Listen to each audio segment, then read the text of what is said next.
नमस्कार, जय माता दी। मन्नू जिंदगी यूट्यूब चैनल में आप सभी का स्वागत है। हम सुनेंगे तीज माता की कहानी, जिसे सातुड़ी तीज और कजरी तीज भी कहते हैं। तो चलिए शुरू करते हैं। एक साहूकार था। उसके सुंदर सुशील व पतिव्रता स्त्री थी। फिर भी वह साहूकार वेश्यागामी था। वह पत्नी के प्रति अनाचार के फल से कोढ़ी भी हो गया था। घर में जो कुछ भी था वेश्या को दे चुका था। यहाँ तक कि पत्नी के कीमती वस्त्र, सुहाग चिन्ह आदि बेचारी पत्नी पति आज्ञा को सर्वोपरि मान, जैसा वह चाहता वैसा ही करती।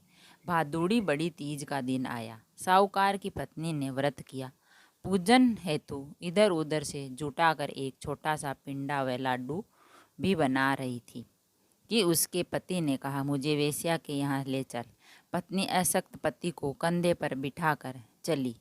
देव योग से उस समय वेश्या झरोके में बैठी थी।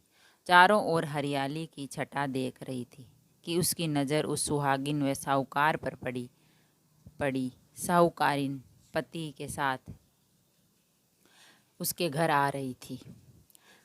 अपने घर की ओर चल दी। साहूकार ज्यों वेश्या के पास पहुंचा तो वेश्या ने उसे पूछा कि तुम यहाँ लेकर आई हो, वह कौन थी? साहूकार ने कहा, वह मेरी पत्नी थी। यह कहना था कि माँ तीज की कृपा से वह साहूकार पर उबल पड़ी। पहले तो उसे भला बुरा कहा और फटकारा, फिर समझाया कि तू यहाँ उसको जितना धन था उससे अधिक देते हुए फिर कभी यहाँ न आने की बात कही और कहा, तुम अपने घर चले जाओ।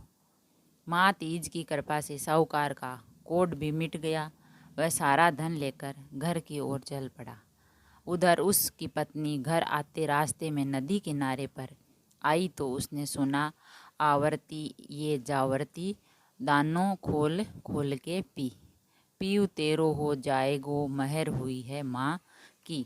आवाज़ को सुन नदी की तरह देखा और बहते दोने को लेकर 7 बार खोल कर पी लिया और दोने के 4 टुकड़े कर चारों दिशाओं में फेंक दिए।